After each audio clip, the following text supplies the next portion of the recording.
sabi nila, si Kristo na ang Sabat, bakit hindi tanggap ng mga SDA?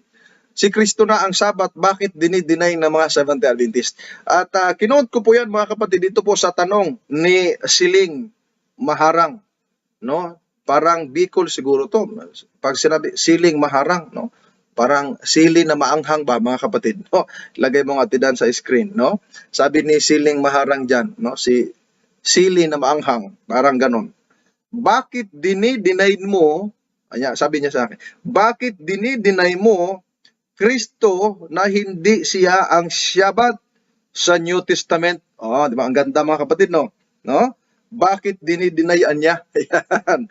So, ang kanya pong salita, mga kapatid, bakit dinideny at ginamit niya yung Shabbat, no? Yung Shabbat na yan, Hebrew word kasi yan, Shabbat, no, mga kapatid, na nag-appear yan sa Genesis chapter 2. Ngayon, wala naman tayong dinideny unless hindi nakasulat o hindi tinuturo ng Biblia, mga kapatid. First of all, wala akong nabasa sa Biblia na si Kristo ang Sabbath o Jesus is the Sabbath in the New Testament or si Jesus na yung Sabbath. Wala rin akong nabasa mga kapatid sa turo ng mga apostol na si Kristo na ang Sabbath mga kapatid. Kaya paano nating tatanggapin yung isang aral na hindi itinuturo ng Biblia ng mga kapatid? Halimbawa kayo, tatanungin ko kayo, wala namang ibinigay sa iyo o wala namang itinuro sa iyo, anong paniniwalaan mo o ano ang tatanggapin mo mga kapatid? O dito pa lang magtatanong tayo, itong si kapatid na Siling Maharang, hindi ko alam kung ito ba INC or ADD, pero pag si Kristo kasi ang Sabbath, mostly yung pong mga umaataking ganyan yung mga ADD, mga minamahal na mga kapatid. Ano po? So, atin pong titingnan sapagkat ito din pong atake sa atin ay banat din po ito nung pong isang miyembro nila na si Junel Daniel yata yun, o Daniel Junel. Mamaya atin din pong sasagutin yung pong isang tanong niya na naghamon pa sa akin ng debate, mga kapatid. Ano po? So basahin natin po yung verse na kanila pong pinagbabasihan, Matthew chapter 11 verses 28 to 29. Ganito ang ating mababasa sa English, mga minamahal na mga kapatid. Ang sabi diyan, "Come unto me, all ye that labor and are heavy laden, and I will give you rest." No, sabi diyan, "Take my yoke upon you and learn of me, for I am meek and lowly in heart, and you shall find rest unto your souls," mga kapatid. So, have you noticed mga kapatid, balik mga natin, have you noticed mga kapatid, meron diyang dalawang naka-highlight na naka-bold letter, yung pong rest mga kapatid sa verse 28 at saka sa verse ng 29 mga kapatid. Okay?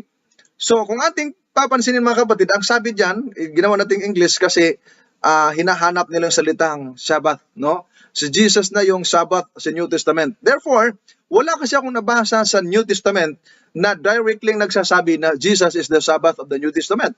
Wala rin sinasabing ang mga apostol na our Lord Jesus Christ is the new Sabbath. Walang ganon. At meron ngang aral, kahit ng ating mga friends na mga JW, mga Jehovah's Witnesses, na meron na niyang Old Sabbath, meron namang New Sabbath, mga kapatid. Is it really true? Was it really true? Yung kanilang aral na ganun, mga kapatid. So dito, kung ating titingnan, mga kapatid, meron pong rest na binabanggit dyan, I will give you rest. So dito, ang sabi ni Kristo, come to me. No? Hindi sinabi ni Kristo dyan na come to me and I will be your Sabbath. Meron bang ganon? Wala. Wala rin sinabi si Kristo na come to me because I am the new Sabbath. Mga kapatid, I am the new Sabbath day. Para tuloy nakaka-insulto sa ating Panginoong Yesus. Bakit? Kasi si Kristo parang ginagawa natin mga kapatid na araw, no? 'Di ba yung Sabbath, araw ng Sabbath 'yon, no? Araw ng kapahingahan. Parang ginagawa natin si Kristong araw. Si Kristo hindi naman araw, mga kapatid. Siya ay Diyos, no? Si Jesus Christ ay God na naging tao, mga kapatid, o nagkatawang tao. So dito, ang sabi ni Kristo, and I will give you rest. Hindi niya sinabi na I will be your rest. Magkaiba, magkaiba yung I will give you rest and I will be your rest. No? Ang sabi ni Kristo, bibigyan ko kayo ng kapahingahan. mamaya atin pong aalamin yan, yung pong kapahingahan yan, yung rest, yan ba ay Sabaton o Sabato sa Greek, mga kapatid? Alimin natin, kasi pag Sabaton o Sabato yan, therefore, yan nga yung Sabbath, mga kapatid. Pero mamaya, alamin natin kung tama ba yung claim nila. And then, sa verse 29, kung ating titingnan mga minamahal mga kapatid, ang sabi dito, take my yoke upon you and learn of me, sabi ni Jesus. Ang nagsalita nito, our Lord Jesus Christ. For I am meek and lowly in heart, and you shall find rest unto your souls, mga kapatid. Kapag ang sabi niya, pasanin niyo ang aking yugo. Ano pang Tagalog sa yugo, mga kapatid, no? Pamatok. Ayan, nabisaya tuloy mga kapatid, no? Pasanin niyo ang aking pamatok at mag-aral kayo sa akin. Learn of me, for I am meek and lowly, sapagkat ako'y mapagpakumbabang puso at masusumpungan, no? Maamo siya at mapagpakumbabang puso. At ang sabi niya, masusumpungan ninyo ang kapahingahan ng inyong mga kaluluwa. Kapag pinapasa natin mga kapatid, yung pong pamatok ni Kristo, we will find rest mga kapatid. No? We can find that rest, mga kapatid ko. Pero hindi si Kristo ang Sabath, mga kapatid. Ang ibibigay ni Kristo, kapahingahan. Therefore, pag may Kristo ka, meron kang kapahingahan. Bakit? Si Kristo ang magbibigay sa iyo ng kapahingahan. Wala nang iba.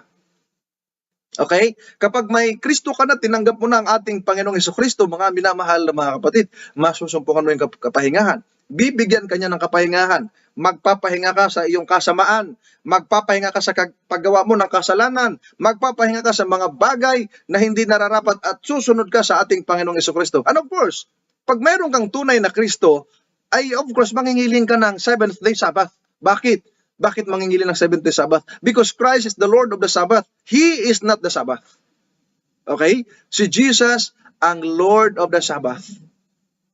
He is not the Sabbath. He is not the day, mga kapatid. Hindi po araw ang ating Panginoong Hesukristo, mga minamahal na mga kapatid. Kaya nga, kung ating titingnan, yung pong Greek word niyan, mga minamahal na mga kapatid, lagay natin sa screen natin. Sabi diyan, yung pong rest sa verse 28, ang nakalagay po sa Greek niyan ay anaposo, not Sabaton. Yun ding rest sa verse 29, ang nakalagay anaposin, not Sabaton, mga minamahal na mga kapatid. Ang nakasulat ay anaposo at anaposin, mga minamahal na mga kapatid. No? So yun po ang nakalagay, hindi pala Sabaton ang nakasulat. Therefore, mali yung conclusion nila mga kapatid na sinasabi nilang, bakit dinidinay ninyo na si Kristo ang Shabbat sa New Testament? Mali. Sa tanong pa lang, mali na. Mali yung construction ng tanong, mga minamahal na mga kapatid. And dapat maging aware tayo, lalo na mga Seventh-day Adventist, mga faithful na mga anak ng Diyos.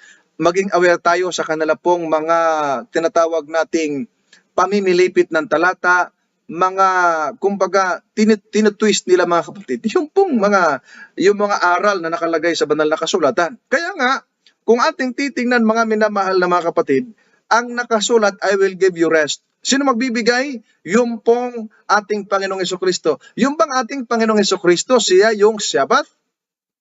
Let us read chapter 12 ng 8 ng Matthew kung ano ang nakalagay. Sabi diyan, for the Son of Man is Lord even of the Sabbath day. Mga kapatid, no? Ano ang sabi diyan? For the Son of Man is Lord even of the Sabbath day. Yung pong Sabbath day, mga kapatid, yung nakalagay diyan sa Greek, to Sabato, mga kapatid. Okay? So ang nakalagay, mga kapatid ko, yung anak ng tao, referring to our Lord Jesus Christ, ay Lord even of the Sabbath day. He is not the Sabbath day, mga kapatid. No, mga kaibigan namin, kaibigan sa pananampalataya, Christ is not the Sabbath. He is Lord of the Sabbath. At meron niyang napakalaking pagkakaiba. No? Siya yung Lord of the Sabbath. Bakit tinawag siyang Lord of the Sabbath? Of course, because siya yung may-ari ng Sabbath. Siya yung nag-establish niyan right after the creation, mga kapatid. Siya ang nag-establish niyan, mga kapatid ko. Therefore, He is Lord of the Sabbath. And then kung siya yung Lord of the Sabbath, so hindi siya ang Sabbath, mga kapatid. Okay? At yung nakalagay sa 11, 28, and 29, hindi yun Sabaton. Ang nakalagay sa verse 28, anaposo, yung pong nakalagay sa verse 29, anaposin, mga kapatid, magkaiba. Hindi yun 7th day Sabbath, mga minamahal na mga kapatid. No? Kaya nga, sa Mark chapter 2, verse 28, meron tayong ganitong mababasa, mga minamahal ko na mga kapatid, no? Sabi diyan, therefore the Son of Man is Lord also of the Sabbath. O nakita natin mga kapatid, ang sabi diyan, therefore the Son of Man is Lord also of the Sabbath. Ang nakalagay sa Greek mga kapatid, ang sabi diyan, hostikorios estenhohoios to anthropo kaito sabato, mga kapatid. Ano nakalagay? Yun anyang Lord, mga kapatid, no? Yung anak ng tao, Lord of the Sabbath. O nakita ninyo, Lord Kurios, ating hinighlight po yung anak ng tao, hoyos to anthropo, at yung pong to sabato na hindi siya yung Sabbath, kundi He is the Lord of the Sabbath. Napakalaking difference niyan mga kapatid.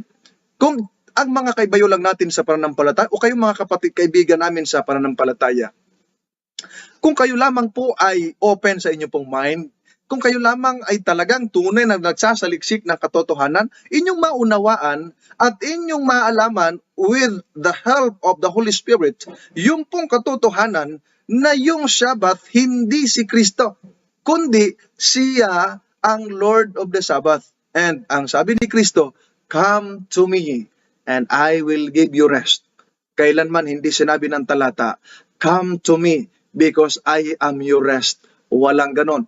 Hindi rin sinabi mga kapatid that I will be your rest. Walang sinabi si Kristo, mga minamahal na mga kapatid. No? Sana dito pa lang sa atin pong pinag-aralang ito ay makita na natin ang difference. Ang Panginoong Jesus ay Lord. Ang Sabbath ay day.